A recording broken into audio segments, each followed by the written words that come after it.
ಭೀಮಾ ತೀರದ ಭಾಗಪ್ಪ ಹರಿಜನ್ ಹತ್ಯೆ ಪ್ರಕರಣದಲ್ಲಿ ಒಂದು ಹೊಸ ಟ್ವಿಸ್ಟ್ ಸಿಕ್ಕಿದೆ. ಫ್ರೀಡಂ ಟಿವಿಗೆ ಸಿಕ್ಕಿದ ಎಕ್ಸ್ಕ್ಲೂಸಿವ್ ಆದಂತಹ ಡೀಟೇಲ್ಸ್ ಇಡೀ ಪ್ರಕರಣಕ್ಕೆ ಟ್ವಿಸ್ಟ್ ಕೊಡ್ತಾ ಇದೆ ಆ ಕಂಪ್ಲೇಂಟ್. ಹಾಗಾದ್ರೆ ಆ ಕಂಪ್ಲೇಂಟ್ ಏನು?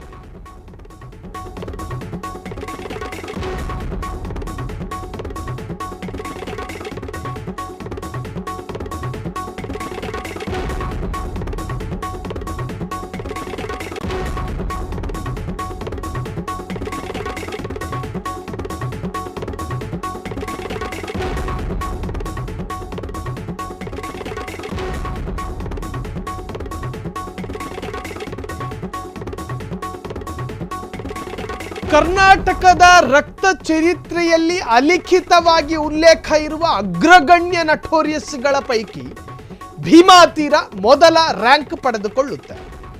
ಭೀಮಾ ತೀರದ ಭಾಗಪ್ಪ ಹರಿಜನ್ ಹತ್ಯೆ ಆಯಿತು. ಆ ಹತ್ಯಾ ಪ್ರಕರಣಕ್ಕೆ ಸಂಬಂಧಪಟ್ಟ ಹಾಗೆ ಒಂದು ಸ್ಫೋಟಕ ಮಾಹಿತಿ ಲಭ್ಯವಾಗಿದೆ.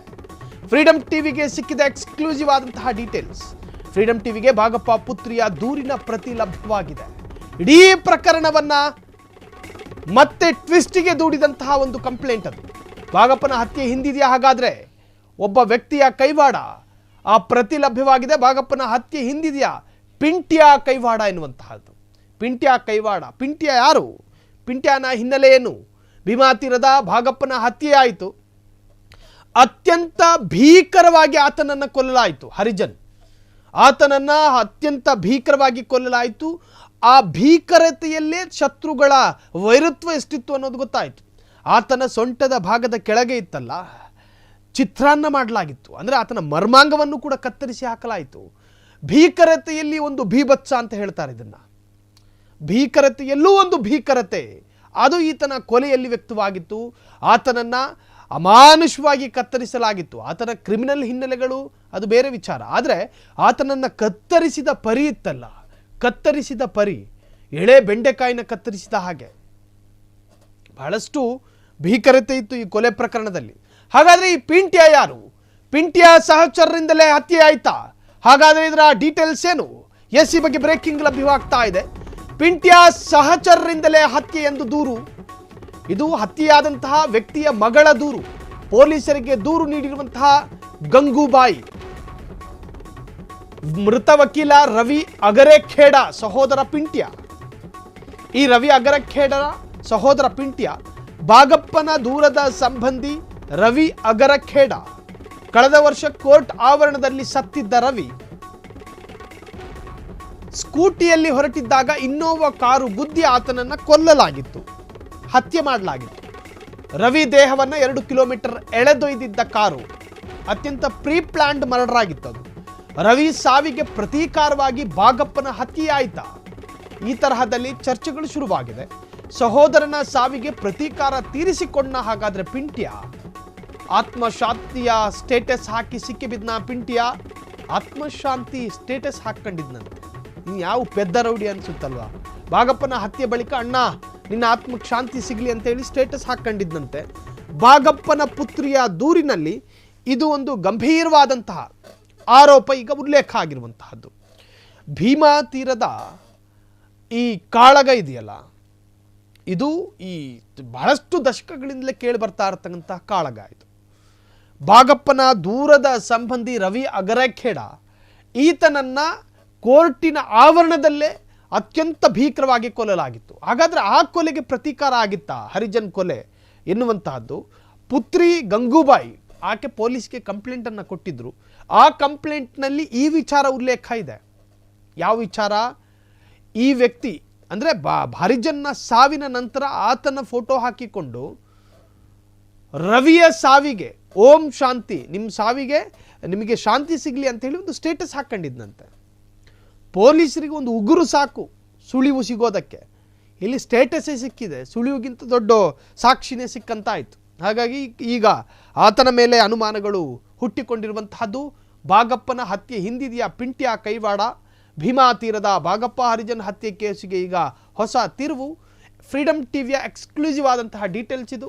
ಮಗಳ ದೂರಿನಲ್ಲಿ ಉಲ್ಲೇಖ ಆದಂಥ ವಿಚಾರ ಇಡೀ ಪ್ರಕರಣಕ್ಕೆ ಟ್ವಿಸ್ಟ್ ಕೊಡ್ತಾ ಇದೆ. ಆ ಒಂದು ಕಂಪ್ಲೇಂಟ್ ಪ್ರತಿ, ಆ ಪ್ರತಿಯಲ್ಲಿರ್ತಕ್ಕಂತಹ ವಿಚಾರಗಳು ಈಗ ಈ ಕೊಲೆ ಪ್ರಕರಣಕ್ಕೆ ತಿರುವನ್ನು ಕೊಟ್ಟಿರುವಂತಹದ್ದು. ಫ್ರೀಡಮ್ ಟಿವಿಗೆ ಮಗಳ ದೂರಿನ ಪ್ರತಿ ಲಭ್ಯವಾಗಿರುವಂತಹದ್ದು. ಸಾಕಷ್ಟು ಕಾರಣಗಳಿಂದ ಅದನ್ನು ಪ್ರದರ್ಶನಕ್ಕಿಡೋದಕ್ಕೆ ಸಾಧ್ಯ ಇಲ್ಲ. ಭಾಗಪ್ಪನ ಹತ್ಯೆ ಹಿಂದಿದೆಯಾ? ಹಾಗಾದರೆ ಒಂದಷ್ಟು ವಿಚಾರ. ಭೀಮಾ ತೀರದ ಭಾಗಪ್ಪ ಹರಿಜನ್ ಹತ್ಯೆ ಕೇಸ್ಗಳಿಗೆ ಈಗ ಟ್ವಿಸ್ಟ್ ಸಿಕ್ಕಿದೆ. ಸ್ಕೂಟಿಯಲ್ಲಿ ಹೊರಟಿದ್ದಾಗ ಇನ್ನೋವಾ ಕಾರು ಗುದ್ದಿತ್ತು. ಅಂದರೆ ಈ ಹಿಂದೆ ಆದಂತಹ ಕೊಲೆ ಪ್ರಕರಣದ ರೀತಿ ಅದು. ಸ್ಕೂಟಿಯಲ್ಲಿ ಹೋಗಿದ್ದ, ವೆರಿ ಪ್ಲ್ಯಾಂಡ್ ಆಗಿ ಆತನ ಹಿಂದೆ ಇನ್ನೋವಾ ಕಾರನ್ನು ಗುದ್ದಿಸಲಾಗಿತ್ತು. ರವಿ ದೇಹವನ್ನು 2 ಕಿಲೋಮೀಟರ್ ಎಳೆದೊಯ್ದಿದ್ದಂತಹ ಕಾರು. ತರಬೇತಿ ಪಡ್ಕೊಂಡವರೇ ಈ ಕೊಲೆ ಮಾಡಿದ್ರು ಅಂತ ಹೇಳಿ ಆಗ ಚರ್ಚೆಯಾಗಿತ್ತು. ರವಿ ಸಾವಿಗೆ ಪ್ರತೀಕಾರವಾಗಿ ಭಾಗಪ್ಪನ ಹತ್ಯೆ ಆಯಿತಾ ಎನ್ನುವಂತಹ ರೀತಿಯಲ್ಲಿ ಚರ್ಚೆಗಳಾಗ್ತಾ ಇದೆ. ಸಹೋದರನ ಸಾವಿಗೆ ಪ್ರತೀಕಾರ ತೀರಿಸಿಕೊಂಡ ಪಿಂಟ್ಯ ಈ ಬಗ್ಗೆ ಒಂದು ಹೇಳಿಕೆ ಇದೆ, ಕೇಳಿಸ್ಕೊಳ್ಳಿ. ಈ ಭಾಗಪ್ಪ ಹರಿಜನನ ಮನೆ ಇದೆ. ಸುಮಾರು 9:20ರಿಂದ 9:30 ಸಮಯದಲ್ಲಿ ಯಾರೋ 4-5 ಜನ ಒಂದು ಆಟೋದಲ್ಲಿ ಬಂದು ಭಾಗಪ್ಪ ಹರಿಜನ ಮೇಲೆ ಅಟ್ಯಾಕ್ ಮಾಡಿದ್ದಾರೆ. ಭಾಗಪ್ಪ ಹರಿಜನ ಊಟ ಮಾಡಿಕೊಂಡು ಮನೆ ಹೊರಗಡೆ ನಡೆದಾಡ್ತಿರ್ಬೇಕಾದ್ರೆ 4ರಿಂದ 5 ಜನ ಬಂದು ಕೊಡ್ಲಿ ಯಂತ್ರ ಹೊಡೆದಿದ್ದಾರೆ, ಮತ್ತೆ ಪಿಸ್ತೂಲ್ ಯಂತ್ರನೂ ಕೂಡ ಹೊಡೆದಿದ್ದಾರೆ ಅನ್ನೋದು ಮಾಹಿತಿ ಇದೆ. ಆ ಹಿನ್ನೆಲೆಯಲ್ಲಿ ಈಗಾಗಲೇ ತನಿಖಾ ತಂಡ ಬಂದು ಸಪೋರ್ಟ್ ಟೀಮ್ಸ್ಗಳು ಬಂದು ಅದನ್ನೆಲ್ಲ ಸೀನ್ ಆಫ್ ಕ್ರೈಮ್ ಎಲ್ಲ ಸ್ಟಡಿ ಮಾಡಿ ಈಗ ಬಾಡಿನ ಈಗಾಗಲೇ ಪೋಸ್ಟ್ ಮಾರ್ಟಮ್ಗೋಸ್ಕರ ಹಾಸ್ಪಿಟಲ್ಗೆ ಶಿಫ್ಟ್ ಮಾಡಿದೆ. ಆದಷ್ಟು ಬೇಗ ಆರೋಪಿಗಳನ್ನ ಪತ್ತೆ ಮಾಡಲಾಗುತ್ತೆ. ಅದು ನೋಡ್ಬೇಕು, ನೇಚರ್ ಆಫ್ ಇಂಜುರೀಸ್, ಬಾಡಿ ಮೇಲೆ ಇಂಜುರೀಸ್ ಇದೆ. ಸೊ ಎಕ್ಸಾಕ್ಟ್ಲಿ ಎಲ್ಲೆಲ್ಲಿ ಇಂಜುರೀಸ್ ಆಗಿದೆ, ಏನಾಗಿದೆ ಅನ್ನೋದು ನಮಗೆ ಪೋಸ್ಟ್ ಮಾರ್ಟಮ್ ನೋಡ್ಬೇಕಾದ್ರೆ. ಜನರು ತಂಡ ಬೈಕ್ ಅಲ್ಲಿ ಬಂದಿತ್ತು, ಲೈಟ್ ಎಲ್ಲ ತೆಗೆದಿದ್ರು, ಮತ್ತೆ ಗುಂಡಿನ ಶಬ್ದನೂ ಕೇಳಿದೆ ಅಂತ ಹೇಳ್ತಾ ಇದ್ದಾರೆ ಸ್ಥಳೀಯರು. ಅದು ಎಷ್ಟು ಜನ ಬಂದಿದ್ರು ಅನ್ನೋದು ಇನ್ನೂ ನಿಖರವಾದಂತ ಮಾಹಿತಿ ಇಲ್ಲ. ಈಗ ಮನೆಯವರು ಹೇಳಿದ ಪ್ರಕಾರ 4ರಿಂದ 5 ಜನ ಅಂತ ಹೇಳಿದ್ದಾರೆ. ಗುಂಡಿನ ಶಬ್ದ ಅದನ್ನು ಹೇಳಿದ್ದಾರೆ. ಸೊ ಅದನ್ನು ವರ್ಕೌಟ್ ಮಾಡ್ತಾರೆ. ಕರೆಂಟ್ ಏನೋ ಕಟ್ ಮಾಡಿದ್ದಾರೆ. ಇನ್ನೂ ತನಿಖೆ ನಡೀತಾ ಇದೆ, ತನಿಖೆಯಲ್ಲೆಲ್ಲ ಗೊತ್ತಾಗುತ್ತೆ. So we need time. ನಮಗಿರೋ ಮಾಹಿತಿ ಇದು ಬಾಡಿಗೆ ಮನೆ ಅಂತ ಹೇಳಿದ್ದಾರೆ. ಬಟ್ ಇನ್ನೂ ನಮಗೂ ಅದು ಸಂಪೂರ್ಣವಾದ ಮಾಹಿತಿ ಇಲ್ಲ. ಸೊ ಯಾರಿದ್ದಾರೆ ಯಾರಿಲ್ಲ ಅದನ್ನು ಕೂಡ ಚೆಕ್ ಮಾಡ್ತೀವಿ. ಸೊ ತನಿಖೆಯಲ್ಲಿದೆ. ಎಷ್ಟು ಕೇಸ್ ಬಾಕಿ ಇತ್ತು? ಭಾಗಪ್ಪನ ಮೇಲೆ ಸುಮಾರು 10 ಕೇಸ್ ಇದೆ. ಇವನಲ್ಲಿ 6 ಮರ್ಡರ್ ಕೇಸಸ್ಗಳಲ್ಲಿ ಇವನು ಅಕ್ಯೂಸ್ ಇದ್ದ. ಒಂದು ಅಟೆಂಪ್ಟ್ ಟು ಮರ್ಡರ್ ಕೇಸಲ್ಲಿ ಅಕ್ಯೂಸ್ ಇದ್ದ, ಒಂದು ಆರ್ಮ್ಸ್ ಆಕ್ಟ್ ಅಲ್ಲಿ ಅಕ್ಯೂಸ್ ಇದ್ದ. ಸುಮಾರು 1999 ಒಂದು ಕ್ರಿಮಿನಲ್ ಹಿಸ್ಟ್ರಿ ಸ್ಟಾರ್ಟ್ ಆಗಿದೆ. 2017ರಲ್ಲಿ ಒಂದು 16 ಮತ್ತೆ 17ರಲ್ಲಿ 2 ಸೆಕ್ಯೂರಿಟಿ ಕೇಸಸ್ ಮತ್ತೆ ಹೆದರ್ಸಿದ ಕೇಸ್ಗಳಿದೆ. ಸೊ ಆ ಹಿನ್ನೆಲೆಯಲ್ಲಿ ಇವನು ಕೂಡ ಕ್ರಿಮಿನಲ್ ಹಿನ್ನೆಲೆ ಹೋದಂತ ವ್ಯಕ್ತಿನೇ ಆಗಿದ್ದಾನೆ. ಸೊ ನೋಡ್ತಾ ಇದೀವಿ, ಎಲ್ಲ ಆಯಾಮಗಳಲ್ಲಿ ತನಿಖೆ ನಡೀತಾ ಇದೆ. 10 ಕೇಸಲ್ಲಿ ಏನೋ ಇನ್ನೂ ಟ್ರಯಲ್ ನಡೀತಾ ಇದೆಯಾ? ಸರ್ ಬೈಕ್ ನಲ್ಲಿ ಏನೋ ಬಂದಿದ್ರು ಸರ್ ಅವರು, ಅದನ್ನು ಅಪ್ಡೇಟ್ ತಗೋತೀವಿ. ಇನ್ವೆಸ್ಟಿಗೇಟ್ ವಿಶೇಷ ತಂಡ ಹೇಳಿ ಸರ್. ಸ್ಪೆಷಲ್ ಟೀಮ್ ತಂಡ, ಜಿಲ್ಲಾ ಟೀಮೇ ತಂಡವಾಗಿ ವರ್ಕ್ ಮಾಡ್ತಾ ಇದೆ. Will arrest the accused as early as possible.